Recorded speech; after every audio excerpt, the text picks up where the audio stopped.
Paulo Tinoco Mesquita, podcast Nova Cardiologia, segunda temporada. Aqui ao meu lado, uma famosa estrategista em mídia e conteúdo digital, Gabriele Carvalho. Bom dia, doutor. Obrigada pelo convite. Sempre uma satisfação estar com o senhor aqui. Vamos lá. Nessa nova temporada, a gente começa com um dia importante, né, Gabi? Dia Mundial do Coração. Isso, dia 29 de setembro, né? O dia que o mundo inteiro se organiza no sentido da gente prevenir mortes evitáveis, né? E estimular as pessoas para poder cuidar da sua saúde cardiovascular. Eu estava ontem conversando com meu irmão, o professor Cláudio Tinoco. Ele falou uma frase muito interessante, que muitas pessoas pensam que a saúde é uma dádiva, né? E não uma conquista diária, né? E a gente vai vendo que a saúde, né? E aí, no caso, vou focar na saúde cardiovascular, é uma dádiva diária. Você concorda comigo, Gabi? Com toda certeza. Tudo na vida é construção, né? E aí, uma coisa interessante, né? Eu estava vendo uma pesquisa feita em jovens, né? Jovens como você. E uma notícia positiva, né? Muito interessante. Uma redução do consumo de bebida alcoólica, né? Então, a sua geração vai se reinterpretando a bebida alcoólica, entendendo que a bebida alcoólica ela tem um potencial de trazer mais malefícios do que benefícios. E ela vai sendo progressivamente substituída por novos hábitos, né? Inclusive uso de bebida que simulam uma bebida alcoólica sem álcool. Uhum. É uma percepção que você tem? Sim, eu acho que no geral a alimentação e os hábitos que estimulam a pessoa a buscar um estilo de vida melhor tem sido adotado não só pelo jovem, mas também pelas pessoas de todas as gerações que percebem o quanto os hábitos que eram normalizados antes, como do cigarro, a alimentação de ultraprocessados, é prejudicial, né? E aí vem se reparando isso. Ainda existe o consumo elevado, mas eu percebo que tem se reduzido bastante, até mesmo na quantidade, porque a dose do antídoto e do veneno é o que diferencia um do outro, né? Então, é cada vez mais perceptível isso. Bem, isso é uma coisa importante, quer dizer, a Associação Americana do Coração, ela tem criado os 8 pilares de uma vida saudável, né? E, basicamente, o controle do colesterol, o controle da glicose, a prática de exercício físico, alimentação saudável e, obviamente, evitando ultraprocessados e cada vez mais estimulando o consumo de frutas, verduras e legumes e nuts também, ou seja, castanha do Pará, amendoim, substâncias que efetivamente promovem uma flora intestinal saudável e, com isso, uma flora que promove desinflamação. Isso é um conceito novo também. Isso leva a efetivamente uma melhor saúde cardiovascular. Também é importante o controle da obesidade, não fumar, controlar sua pressão. E mais recentemente introduziu algo que cada vez mais as pessoas também buscam conquistar: 7 a 8 horas de sono. A gente achava que a deprivação do sono, né, e obviamente o uso de telas à noite e obviamente utilizar medicamentos para dormir tem sido cada vez mais algo que a gente acaba tentando evitar. E principalmente fazer com que as pessoas possam também pesquisar uma coisa chamada apneia do sono.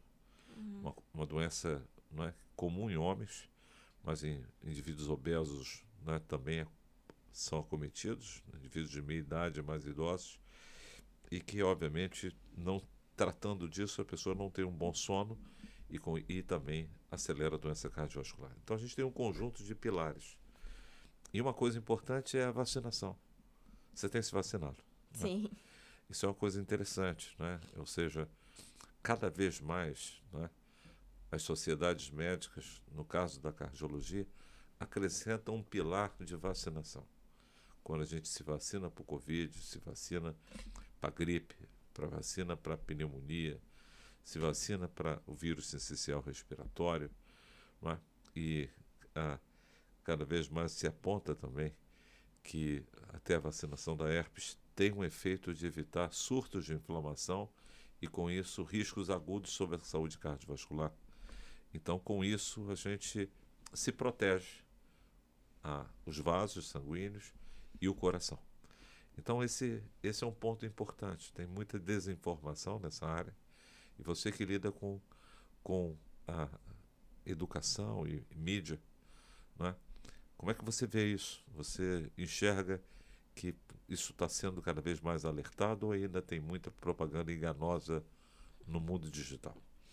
Ainda existe, né? A famosa fake news. Eu acho que tudo depende do contexto onde a pessoa está inserida. Porque é muito fácil hoje de se compartilhar em uma proporção mais rápida informação que não é verdadeira, porque a maioria das pessoas não verifica a notícia que chega ou a mensagem do WhatsApp que é encaminhada, e a desinformação se propaga na mesma velocidade que a informação. Então, cabe a cada pessoa verificar aquilo que recebe, se tem algum dado científico sobre aquilo, se realmente essa vacina causa o mal que dizem ser causado. No caso do Covid, por exemplo, foi uma vacina de emergência. É claro que haveria dano colateral. Nenhuma vacina antes tinha sido utilizada sem ter sido testada pelo prazo mínimo, mas a gente estava numa situação de pandemia global, né? Não tinha como ter uma testagem E no acabou, tempo. acabou que isso se mostrou muito seguro. Exatamente. Mesmo os pequenos casos, né, foram suplantados pelo número de Mas tem pessoas. os danos colaterais, né? E as pessoas usam isso até hoje para invalidar algo que foi construído ao longo dos anos, mas é um dano colateral que foi necessário. E isso foi fundamental, por quê? Porque a prevenção, né, do Covid para agressão sistêmica e até mesmo agressão do coração é muito, muito, milhares de vezes maior do que o risco de morrer por um Sim. efeito adverso da vacina sobre o sistema cardiovascular. Então isso é fundamental, sabe? A gente enxergar que a vacinação, como todo medicamento, tem algum potencial de um efeito adverso, mas esse efeito adverso é muito mínimo. Raramente a gente encontra algum evento adverso significativo que coloca a vida em risco. Pelo contrário, a gente tem hoje absolutamente certeza e evidência do efeito protetor.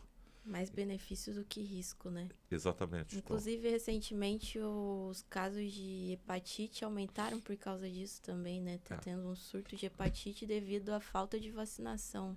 Muito bom. Então, a vacina da hepatite, com certeza, protege a hepatite A e B. Então, isso é fundamental.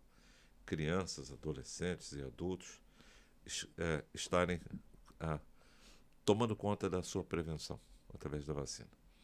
Um outro ponto de alerta, né? E obviamente a gente quer evitar novas doenças, né? Sim. A gente tem coisas que a gente vai conversar daqui a pouco sobre o aquecimento global, né?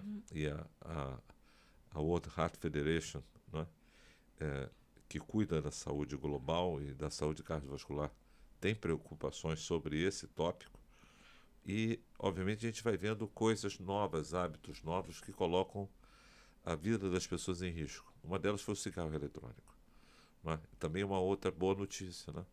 As novas gerações vão fugindo do cigarro, mas o cigarro eletrônico ainda é uma preocupação, né?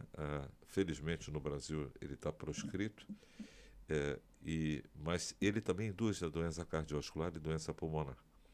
Então a gente E um outro agravante é o uso de anabolizantes, não é?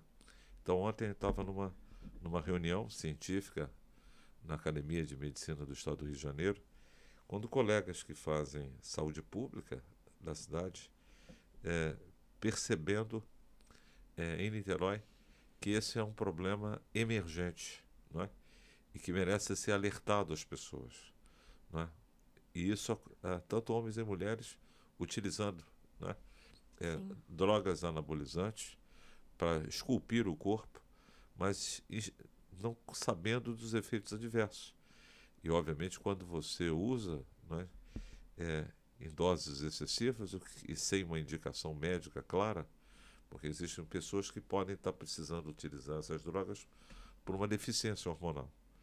E são casos específicos, mas o uso, né, em altas doses desses hormônios aumenta o colesterol, Uhum. agridem o coração, o fígado, o rim, e não é incomum a gente encontrar indivíduos jovens com coração dilatado ou precisando de transplante hepático ou renal por uma agressão do anabolizante. Então esse também é um alerta importante. Nada que seja indicado para seu uso deve ser feito sem uma orientação médica, não é? Então esses são novos atores, né? Assim como o uso de medicamentos para que você não tenha deprivação do sono. Sim. Então, drogas derivadas da anfetamina também causam doença cardiovascular e hipertensão. Então, acho que esse é um ponto assim importante. A Sociedade Brasileira de Cardiologia, a World Heart Federation, nesse Dia Mundial do Coração, diz o seguinte: cada vida importa.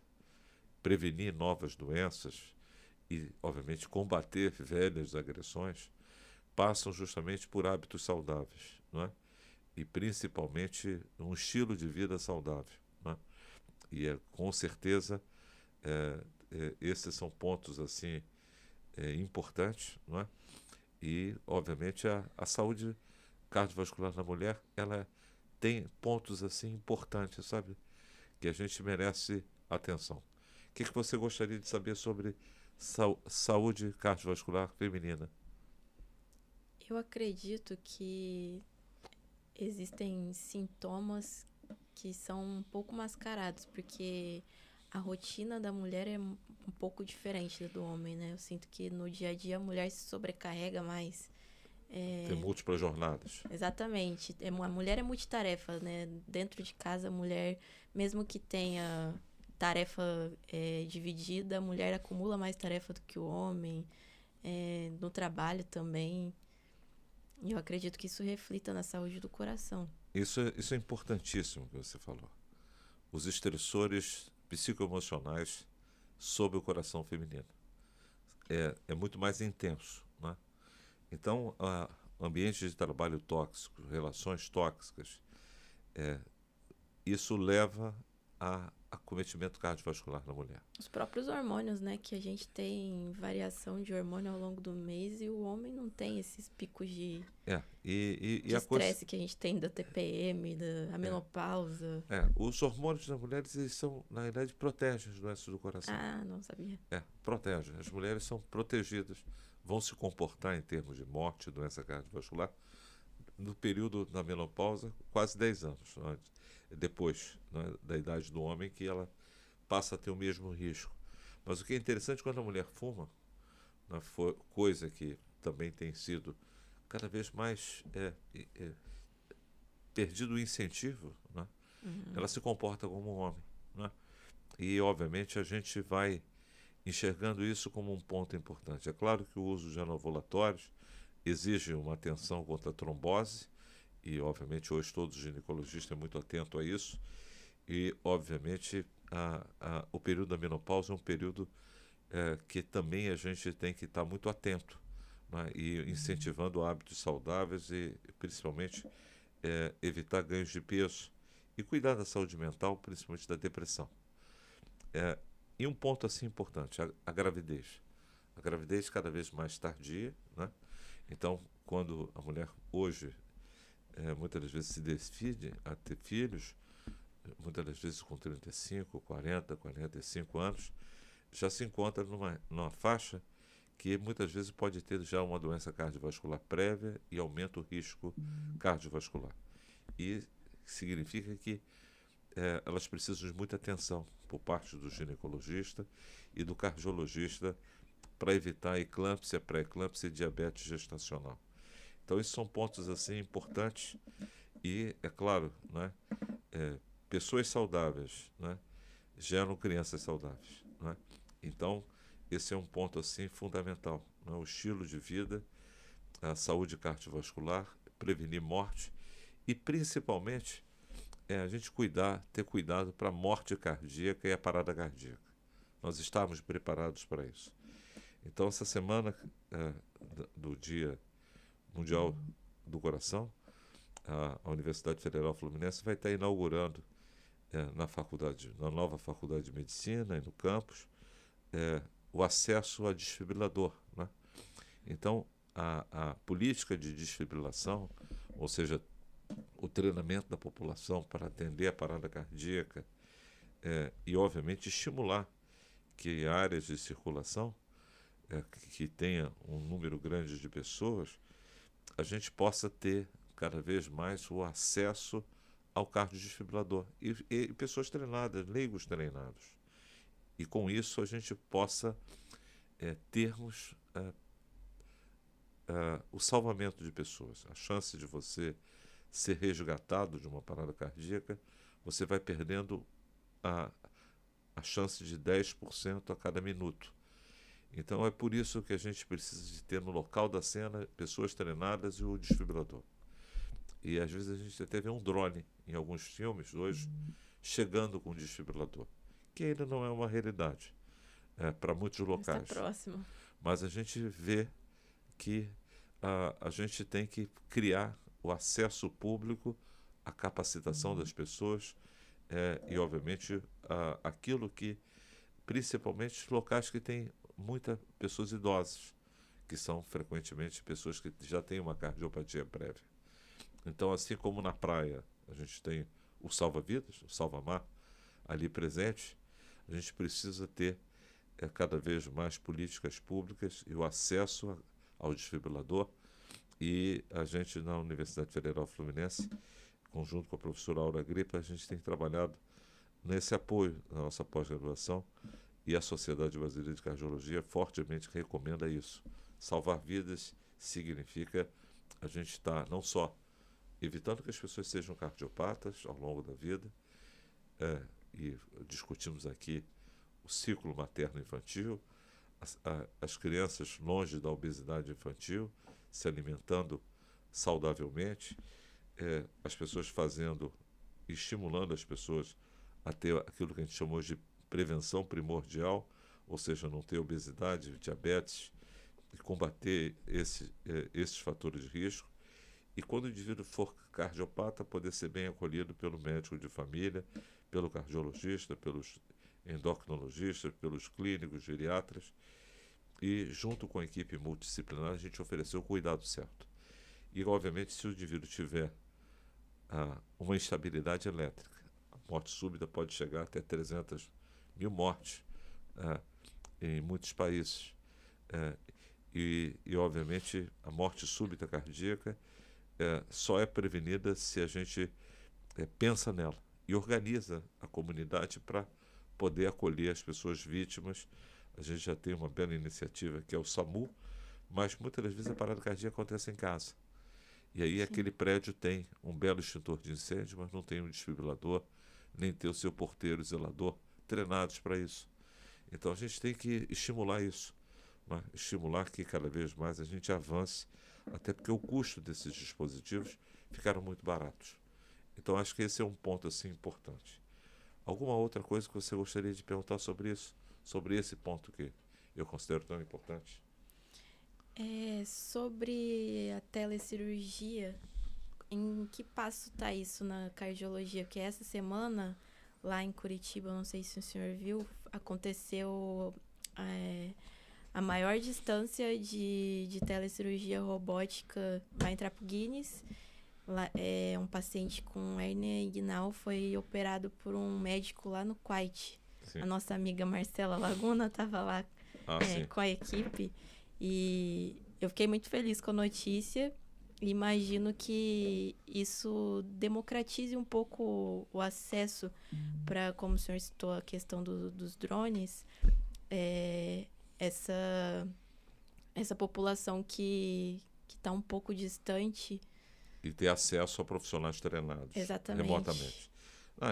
Esse é um avanço importante, né? A nova cardiologia, ela, se, ela é um movimento que aproxima as mudanças e as transformações que acontecem na cardiologia, não é? Então, a cirurgia robótica é um avanço, ela tem se desenvolvido em muitas áreas. Na cardiologia, a gente tem um uso um pouco mais restrito, mas operar pacientes remotamente e dar acesso às pessoas é uma realidade crescente, é uma realidade cada vez mais visível, né? E, obviamente, isso muda, assim como a telemedicina, né? A teleconsulta, né? O telediagnóstico, o tratamento, né, de procedimentos invasivos remotamente, principalmente com o apoio da telefonia 5G, que acelera o tempo de resposta. Então, eu faço uma coisa aqui Sim. e mexo uma pinça que possa estar a milhares de quilômetros daqui. É frações de segundo. Isso aí. Então, isso foi um avanço extraordinário. A chegada da 5G, né? Da internet 5G. E, obviamente, isso vai colocando e aproximando, né, esse tipo de estratégia. E, para fechar essa primeira parte da nossa conversa, eu vou falar de um conjunto de ferramentas que a gente também deve comemorar nesse Dia Mundial do Coração, que são ferramentas para melhorar a prática clínica, que são as diretrizes de cuidado cardiovascular. Então, a Sociedade Brasileira de Cardiologia liberou um conjunto de diretrizes para o atendimento à dor torácica, o atendimento à doença coronariana crônica e à aterosclerose, a dislipidemia, a fibrilação arterial e principalmente a hipertensão. Então, a hipertensão, não é? E a gente aqui está com aquilo que hoje é o padrão, que é o aparelho de pressão digital, automático. Esse aparelho, ele traz uma transformação no processo de cuidado, porque ele faz com que a gente tenha muito mais acurácia na informação. Precisão, né? Exatamente. E a gente deve sempre procurar aquele aparelho que envolva todo o braço, não só o pulso. A gente deve estimular as pessoas a buscarem marcas que tenham a aprovação pela Anvisa, passa pelo Inmetro, e que a gente também precisa calibrar esses aparelhos uma vez ao ano. E, é claro, o paciente hipertenso aprender a utilizar esse dispositivo para também estar envolvido com o seu autocuidado. Então, essa diretriz, ela recomenda fortemente que a gente use o aparelho de pressão automático na verificação da sua pressão arterial e que o paciente possa ter um dispositivo desse em casa. Isso vai ajudar o seu médico também e o seu controle da pressão arterial. E a gente faz isso, né, normalmente pela manhã, em jejum, antes até mesmo de tomar os remédios, e obviamente com a bexiga vazia. E é claro que a verificação de 2 a 3 medidas, com intervalo de 1 minuto, e a gente anota.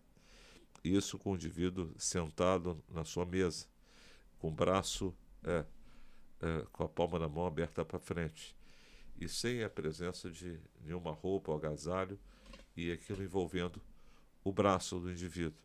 A gente consegue ter a pressão máxima e a pressão mínima, a pressão sistólica, a pressão diastólica e a frequência cardíaca.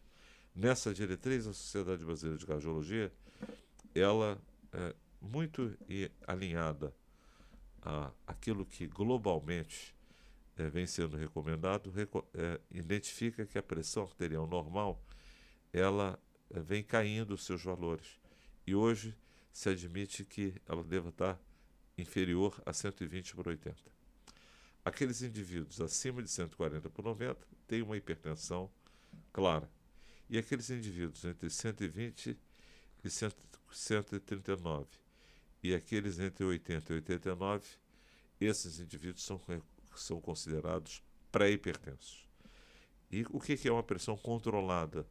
É aquela pressão arterial que ela é inferior a 130/80. Então, a verificar a pressão no consultório, 1, 2 vezes, definir se aquele indivíduo é hipertenso. Esse é um papel importante do médico, apoiado pela equipe multidisciplinar.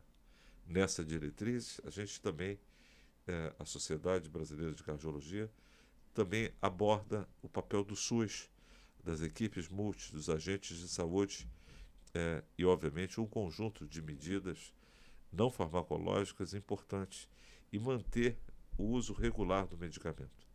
Então, a gente está enfrentando um inimigo que, globalmente, mais de 1,2 bilhão de pessoas possuem hipertensão.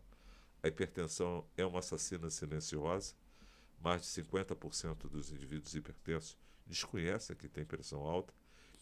E aqueles que são hipertensos, a gente ainda tem muitas vezes mais de 40% com a pressão controlada.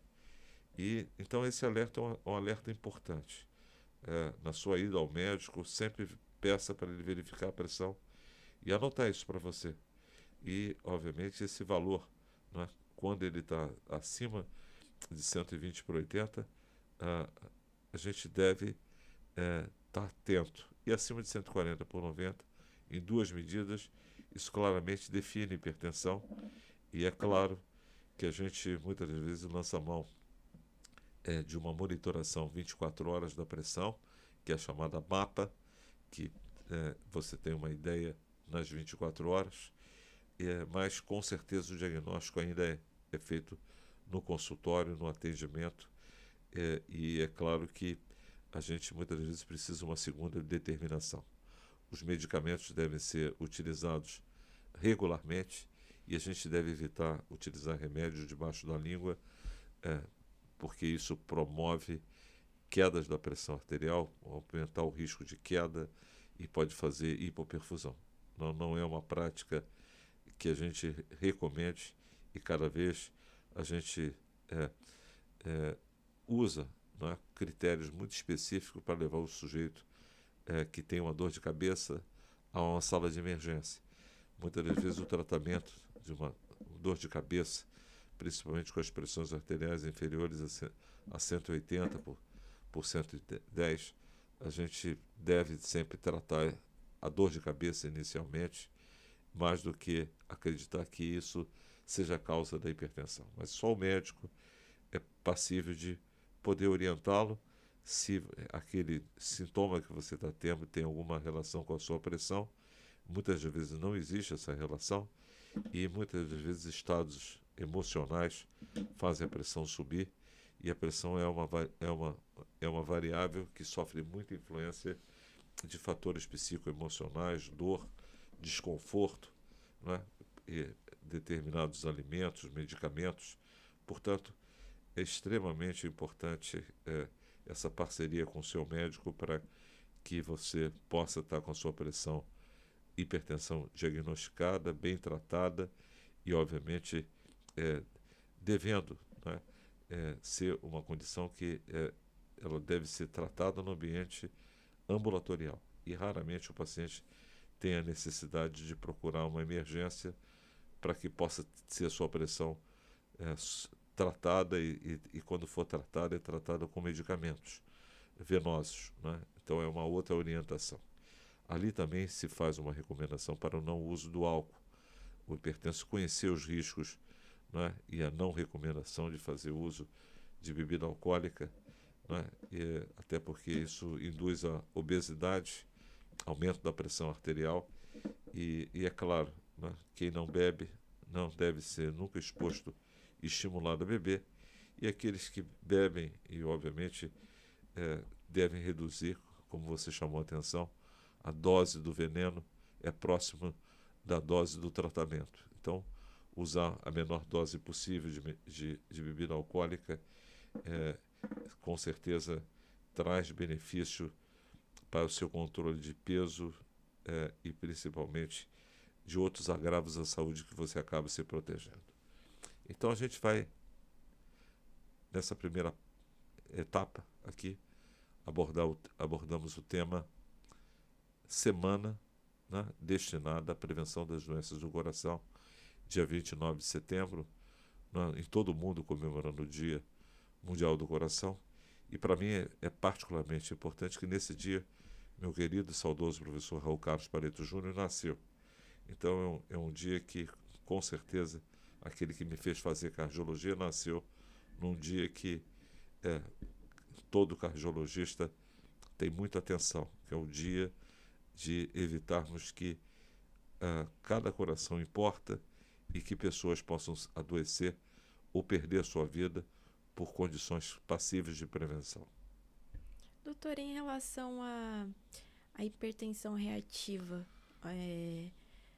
qual é a abordagem quando o paciente não sabe, não tem como pensar em prevenção se eu não sei que aquilo me acomete? Eu descobri que a minha família tem o histórico, mas eu não sabia que quem não tem a pressão alta pode ter esse episódio. Qual é a abordagem clínica nesse caso? Bem, o que acontece? Quer dizer, então, muitas pessoas podem ter um histórico de familiar de hipertensão. É uma coisa comum, né? Já que é uma doença que pode acometer 1 em cada 3 brasileiros adultos, quase 30% da população. Em alguns lugares vai envelhecendo, as pessoas vão tendo mais hipertensão. Então, como eu falei para você, estresse psicoemocional, tensão, dor, tudo isso faz a pressão subir.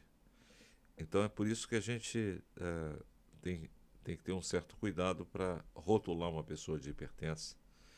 E, obviamente, a gente deve fazer isso no ambiente ideal do consultório em mais de uma medida. E se você suspeita que aquele valor possa estar ligado a um estresse, algumas pessoas se estressam no consultório e isso pode gerar uma síndrome do jaleco branco. Então, em alguns casos, a verificação da pressão em casa, não é? Ou a utilização da mapa pode mostrar o contrário, que a sua pressão é alta no consultório e normal em casa. E existem algumas pessoas que podem ter o contrário, ter uma pressão alta em casa e baixa no consultório. Então, mas isso é exceções, ou são exceções. Representam exceções e não a regra. Então, a gente tem muita confiabilidade naquilo que a gente verifica e por isso que a gente cada vez mais vai pedindo ao paciente para ter um aparelho de pressão automático em casa e está envolvido com autocuidado, né? Toda a nossa atenção é focada no paciente, né? Direcionada ao paciente. Vamos falar um pouco agora sobre o movimento da nova cardiologia. O que é isso? Né? Por que isso nos motivou a enxergar que alguma coisa estava mudando e que foi acelerado com a pandemia? Então existe uma cardiologia clássica, né? Que com certeza em 2028 nós teremos 400 anos da elaboração de um livro chamado De Motus Cordis, que colocou o coração como uma bomba mecânica. Harvey foi o indivíduo que escreveu isso e obviamente isso foi a utilização do método científico. A primeira aplicação é em medicina e a gente passou a ter e entender um sistema cardiovascular e a complexidade de uma fisiologia. Todo esse conjunto de pesquisas dos últimos quase 400 anos ou 4 séculos criaram uma robusta cardiologia que tem enfrentado a doença cardiovascular apoiada em ciência. E, obviamente, desde a utilização de aspirina no infarto, o trombolítico, a angioplastia, a abertura, a colocação de válvulas cardíacas, a utilização de medicamentos para prevenir a febre reumática, que é uma complicação a partir de uma infecção de garganta. Todos esses avanços, né, nos trouxe até aqui. Foram avanços que, apoiados em gigantes, né? O Dr. Bronald ainda vivo e seguramente o cardiologista mais famoso e diria mais importante no mundo, ele em Harvard criou uma escola, né? Construiu um conjunto de saberes, desenvolveu pesquisa clínica e propagou em todo o mundo um modelo e uma forma de fazer a cardiologia e, obviamente, muitas conquistas. Na chegada desse novo século, um conjunto de conhecimentos provenientes da genômica, transcriptômica, das ciências ômicas, e principalmente, né, impulsionado a partir do momento que a gente decifra o genoma humano, tem gerado testes genéticos. E hoje os testes genéticos estão junto ao cardiologista para ser utilizados em várias áreas. Doenças do miocárdio, aterosclerose, dislipidemia, a ortopatia, alterações da coagulação e trombose. Ou seja, cada vez mais a gente usa esse apoio para tomar decisão, fazer diagnóstico e iniciar um tratamento. Como um grande exemplo em cardiologia é a amiloidose cardíaca, uma condição decorrente ao envelhecimento e a deposição de proteínas no coração, endurecendo o coração, ou uma alteração genética nas proteínas do coração. Embora tenha outras causas oncohematológicas que também a gente passou a ter tratamento, e isso os hematologistas acabam cuidando, e fizeram com grandes avanços e mudaram completamente o tratamento. Ao lado disso, a gente teve a incorporação das ciências de dados, da telemedicina, da robótica, como você salientou, da nanomedicina, drogas, né, em cima de plataformas de RNA, drogas que bloqueiam determinados alvos moleculares. Então, essa nova forma de fazer cardiologia, que ainda está em desenvolvimento, e levar isso, né, sem perder a essência da cardiologia. Então, existe uma biociência que faz com que a cardiologia, como várias áreas da medicina, a cada 60, 65 dias, dobre o conhecimento. Então, é praticamente impossível a gente poder se manter atualizado. Daí a importância da inteligência artificial, né? Sim. Não é isso? Você hoje, várias vezes ao dia, consulta, né, o chat GPT, né? 5, né? É verdade ou não? Com certeza. Não é isso? Assim como o Waze, né? Para se localizar, você muitas das vezes tem a boa pergunta e, obviamente, faz um prompt e tem uma resposta. Os médicos e cardiologistas também aprenderam isso. Então, essa nova cardiologia, e que a gente teve a oportunidade de criar esse movimento, e hoje isso nos dá muito orgulho de ver as pessoas falarem que assistiram os nossos podcasts, as nossas lives sobre a nova cardiologia. Ela traduz um pouco isso, a necessidade de criar uma convergência e uma transformação da cardiologia clássica ou tradicional para essa nova cardiologia. Isso tem sido fantástico. Então, um cérebro ligado, né, à biociência, que a cardiologia clássica tem acelerado. Um cérebro ligado às novas tecnologias, às novas ferramentas, robótica, ciências ômicas, inteligência artificial, ciência de dados. E, obviamente, sem perder algo que vem sendo também exponenciado, que é a cardiologia humanizada, ou seja, os processos humanos, né, como liderança, empatia, generosidade, espiritualidade. Espiritualidade também está lá na diretriz da hipertensão, mostrando que Pensamento positivo. Mais do que o pensamento positivo também, a gratidão, que é uma coisa importante, mas as práticas religiosas Sim. e a espiritualidade convergem em menor desfecho. Isso começa a ser testado e demonstrando impacto científico sobre algumas áreas da cardiologia, reduzindo o estresse. Que apesar de não ser ciência, é algo que controla como eu me sinto e como eu projeto isso, né? E a gente isso impacta a nossa saúde. Isso vem sendo decodificado cientificamente. Como as relações cerebrais levam à produção de hormônios, bem-estar e, obviamente, como isso faz com que o indivíduo se torne também aderente a programas de mudança de estilo de vida e medicamentos.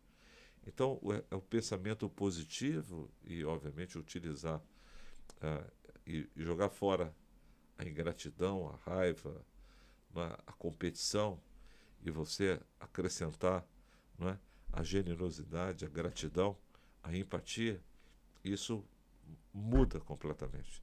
Então, a nova cardiologia, como nesse livro recentemente publicado, eu fiz um post no LinkedIn, do Dr. Ângelo Sampaio e do Dr. Wilson Oliveira Júnior, dois talentos do Nordeste do Brasil, dois brilhantes cardiologistas que, junto a outros cardiologistas, lançaram essa abordagem integral do coração à pessoa. Então, um livro muito interessante e, eu diria a você, muito oportuno, que mostra, como está aqui, uma figura clássica da cardiologia, do Néter, um homem com uma dor no peito, sentindo a angústia que é a angina. E aqui, uma figura, né, que você conhece, obviamente uma pintura que mostra o que o Munch, Edward Munch, colocou aqui: a angústia, a dor da separação, e obviamente a mesma dor, uma causada por um problema orgânico e outra um problema psíquico. Ou seja, não tem como separar, né, a dimensão humana da cardiologia. Então, a nova cardiologia, ela é centrada na pessoa, ela trabalha com times, ela enxerga áreas como a psiconeurocardiologia, áreas importantes, ela não abre mão, né, de identificar que a espiritualidade é algo cada vez mais potente, né, e começa a ser pesquisada e mostrado cientificamente os impactos sobre a saúde cardiovascular e também aqueles que sofrem com a doença, e também a necessidade de nós avançarmos isso. Então, a nova cardiologia, ela não abre mão da gente olhar o passado. Aqui está o professor Edson Saad, um talento da cardiologia, um dos ícones da cardiologia brasileira, que nos deixou há 2 décadas. E aqui uma obra do filho dele, do Eduardo Saad, né, explicando e falando como o pai dele, que foi professor titular de 2 universidades no Rio de Janeiro, a Federal do Rio de Janeiro e a Federal Fluminense, e obviamente, né, trabalhou com pesquisa, com ensino, e obviamente fez a sua prática no consultório dele, atendeu milhares de cardiopatas no Rio de Janeiro e no Brasil, e seguramente nós lembrarmos, né, e acionarmos esse legado da cardiologia clássica também é um compromisso da nova cardiologia. Ela não esquece os gigantes. E, obviamente, um ícone da nova cardiologia é o professor Eric Topol, um indivíduo que, em Cleveland, fez uma transformação do sistema de saúde cardiovascular e hoje, na Universidade de San Diego, na Jota, ele comanda e coordena os estudos utilizando a inteligência artificial, utilizando as ciências ômicas e, obviamente, preparando os sistemas de saúde para a revolução da medicina digital, a transformação digital na saúde, que seguramente é um dos pontos importantes da nova cardiologia. Então, nós temos uma cardiologia clássica E aí, quando eu olho, né, a principal revista médica, né, de medicina, né, que sai todas as quintas-feiras, está disponível para nós cardiologistas do mundo inteiro. E eu vejo uma droga, né, que mais de 200 anos, que é a digital. Uma droga que custa é, muito barato. É, provavelmente você compra uma caixa por 20, 30 reais no máximo. E, obviamente, você revê que a digoxina, que estava quase sendo aposentada, resgatada no ensaio clínico, e a digitoxina mostrando redução de morbimortalidade, o que deixa a gente muito feliz. E usa um conceito aqui de medicina de precisão, que é um dos pilares da nova cardiologia, e monitorando o nível sérico, ou seja, aquilo que pode ser um veneno ao coração, numa dose correta e num nível adequado, salva o coração. Olha que coisa interessante do início da nossa conversa aqui hoje. E nesse mesmo número, algo assim também muito impactante hoje, uma droga que reduz a obesidade, trata a obesidade da família da semaglutida, e obviamente, drogas como Mounjaro e obviamente o Ozempic, fazendo uma transformação junto com a liraglutida de reduzir a obesidade. E aqui a gente começa a ver uma droga oral, né, também apresentada nesse último número, drogas orais que vão substituindo drogas de uso subcutâneo e, obviamente, reduzindo colesterol, reduzindo peso, reduzindo a pressão arterial. Ou seja, a gente tem uma transformação acontecendo, né, entre resgatar coisas antigas e, obviamente, tornando ela mais precisa, com apoio da pesquisa clínica, e revisitando drogas, né, do passado, para ver se realmente ela possa funcionar hoje. E também utilizando a inteligência artificial e plataformas digitais para também construir novos medicamentos, né? Então essa talvez seja uma grande e veloz velocidade de transformação. E aí isso impacta no líder cardiovascular, né, naquele profissional médico, cardiologista, e os cientistas cardiovasculares, né, que seguramente terão aí um papel muito importante de utilizar ferramentas potentes que a gente tem hoje para pesquisa e para melhorar problemas do paciente, né? Então a doença cardiovascular ela vai se tornando cada vez mais tratada, né, precocemente, novos procedimentos, como no caso da ablação, que o Dr. Eduardo Salad é um desses talentos do Brasil, com expressão mundial, que hoje é capaz de ser tratada e curada com um estímulo intracardíaco, corrigindo circuitos que foram surgindo com o processo de envelhecimento, com hipertensão, decorrentes de muitas vezes de diabetes, e que vão fibrosando os átrios, né, que é uma câmara acessória aos ventrículos, e com isso evitando episódios agudos de taquicardia, palpitação, e obviamente podendo colaborar para reduzir o potencial de eventos cardiovasculares. Então essa mudança, não é, que a gente está vendo, ela foi muito acelerada por essas novas tecnologias. Então o Covid ele acelerou a implementação na prática clínica e, obviamente, novas pesquisas. Aquilo que era muitas vezes um tabu, né, de uma consulta remota por telemedicina, hoje se torna uma realidade cada vez mais presente no nosso cotidiano, né, aproximando aquilo que a gente via nos desenhos animados, os Jacksons. Hoje, carros voadores, né, drones, cirurgia robótica realizada a milhares de quilômetros, novas técnicas de genética, novas ferramentas para o diagnóstico e tratamento das doenças cardiovasculares, certamente serão parte do nosso dia a dia. E a gente tem que preparar toda uma geração para poder ser os novos líderes nessa área. O que você gostaria mais de perguntar para finalizar a nossa bate-papo de hoje?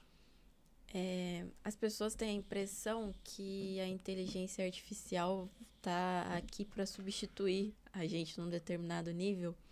E como o doutor citou anteriormente,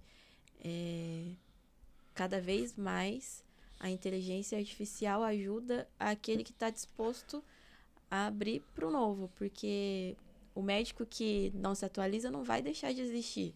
Só que ele vai perder cada vez mais espaço para o médico que está em constante evolução, e a inteligência artificial ela não vai de onde ela está para baixo, ela vai cada vez evoluir, e não só na medicina, mas em todos os setores, no empreendedorismo em si, aquele profissional que tiver capacitado para usar a inteligência artificial ao seu favor é o que vai se destacar. Como o senhor enxerga isso dentro da prática clínica? Dentro da prática clínica não há dúvida. É muito difícil hoje você atender um paciente e não sair perguntando à inteligência artificial vários itens daquele encontro clínico, até porque os pacientes se tornaram muito complexos. Cada vez mais as pessoas vivem mais, têm mais doenças, usam mais medicamentos, os medicamentos interagem uns com os outros, os medicamentos podem causar efeitos deletérios, e é impossível, né, o cérebro humano ser capaz de juntar tantas informações. Então, a utilização na inteligência artificial no encontro clínico, seja preparando relatórios, seja sumarizando a consulta, seja ampliando a cognição médica, e eu me dedico a isso, é fundamental, né? Isso, e obviamente vai oferecer ao paciente também mais conhecimento sobre sua doença, não é? Então é claro que o Dr. Google é algo que é um algoritmo, né? Que obviamente vai oferecendo informações de saúde e vai gerando letramento digital para as pessoas. Isso é importante, que os pacientes também possam conhecer sua doença e obviamente trazer para o encontro clínico suas dúvidas, as suas preocupações. E isso, de uma certa maneira, ajuda o ato médico, né? Porque nos faz pensar e, obviamente, o apoio da inteligência artificial é fundamental nesse encontro clínico, mas, obviamente, a gente tem que utilizar ferramentas validadas, né? É óbvio que o Google ele coloca informações muitas das vezes com pouca validação. O médico é o principal curador das informações. As sociedades médicas hoje cada vez mais ajudam nesse processo de educar o paciente e, obviamente, o Ministério da Saúde, e cada vez mais a gente vai ter que buscar controle. Em relação aos impactos da inteligência artificial sobre a criação de novos empregos na saúde, eu não tenho dúvida. Engenheiros de prompt ligados à saúde, teleatendimento e teleconsulta utilizando IA, obviamente mudando a jornada do paciente para que ela seja menos burocrática e mais objetiva, isso é uma certeza, né? Então, todos os nossos alunos hoje, eles são estimulados na pós-graduação de Ciências Cardiovasculares da UF a que se capacitem. O professor Cláudio Tinoco, ele criou uma disciplina na graduação médica sobre inteligência artificial. E, obviamente, as mudanças curriculares vão cada vez mais aproximando as novas tecnologias ao novo profissional. Qual o futuro em relação ao trabalho e obviamente, a existência humana com a inteligência artificial? Provavelmente ela tem um impacto na sociedade muito maior do que a energia atômica, porque ela deixa uma série de questões novas, não é? Que precisam de regulação, não é? Então, a inteligência artificial ela precisa ser adequadamente regulada para não matar os empregos. Ela precisa ser adequadamente regulada para que ela não sirva como uma ferramenta que promova e dissemine fake news, que ela induza a erros diagnósticos, que ela possa promover dano ao ser humano. Esses são os desafios, né? Eu acho que ela vai estar, hoje de manhã eu estava olhando sobre o papel delas para poder ouvir os sons na floresta de motosserra e tratores e poder ser acoplada à floresta amazônica para proteger frente às agressões que a floresta, né, que é um ser que não tem como reagir, poder ser protegido pela gente em tempo real. Assim como o ser humano, né, vai precisar de proteção, vai precisar de ferramentas que possam ajudar a preservar a saúde humana, a melhorar a saúde humana e também preservar empregos, abrir oportunidades para que simplesmente o capitalismo financeiro não use a inteligência artificial só como substituição e precarização das pessoas. Então, esses são pontos importantes que já começam a ser tratados no Fórum Mundial de Saúde, no Fórum Mundial Global, começa a ser discutido na ONU, faz parte da agenda da maioria dos governos, não é?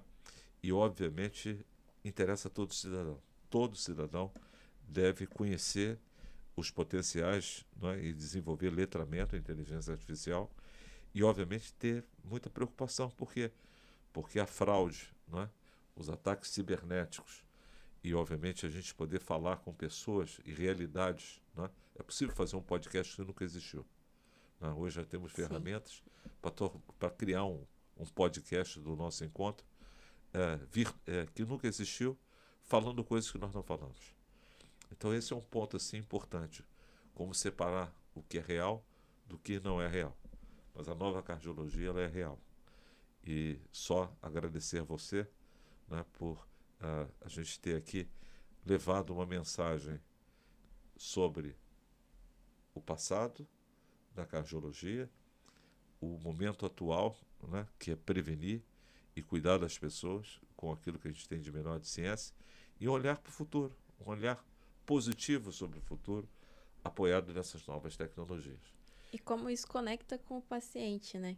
Que o ser humano tem a necessidade do pertencimento e enxergar que a inteligência artificial tá para apoiar, é entender que automatizar processo permite a pessoa aproximar o atendimento mais humano possível. Humanizar é o que dá caminho para a experiência do paciente ser cada vez melhor, né? Essa é uma expectativa muito grande. O Dr. Eric Topol, ele que, eu diria a você, é o pai da nova cardiologia, na minha concepção, por ter sido um indivíduo que pensou nessa transformação da medicina e da cardiologia, que é deslocar o tempo ligado ao trabalho burocrático para o cuidado, para levar o profissional para a beira do leito e poder estar conversando com o paciente, com a família e com toque humano. Eu diria para você que essa é uma promessa. Não é? Ainda temos uma distância um caminho a percorrer grande, não é? Mas eu não tenho dúvida, muitos dos trabalhos repetitivos, robôs, poderão fazer com muita segurança. E, obviamente, o trabalho humano, né, de levar compaixão, empatia, solidariedade e o cuidado, né, a organização do cuidado, nesse momento ainda é uma ação humana. Né? Então, nós médicos, os demais profissionais de saúde juntos, têm um papel assim importante de construir um cuidado certo para cada pessoa. Né? E dessa maneira a gente fazer com que as pessoas possam chegar aos seus 120 anos de vida com qualidade. Né? Muito obrigada, doutor, pelo espaço e por todo aprendizado, né? Porque estar aqui é sempre aprender muito com o que o senhor tem a dizer, a transmitir. A honra é minha. Diferentes gerações vão tendo uma oportunidade extraordinária de poder se beneficiar daquilo que a cardiologia tem transformado. Assim como a ciência médica como um todo. né? E é óbvio que a gente está sempre aprendendo também com jovens, não é? Em diferentes áreas, porque uma construtora de conhecimento na área digital é uma profissão nova, né? E que a gente vai entendendo e vai aprendendo, não é? E essa aproximação de saberes, saberes antigos e novos, não é? E enxergar o seu compromisso, que é ajudar as pessoas, não é? Através da educação e, obviamente, banindo a desinformação. Obrigado a Sim. vocês.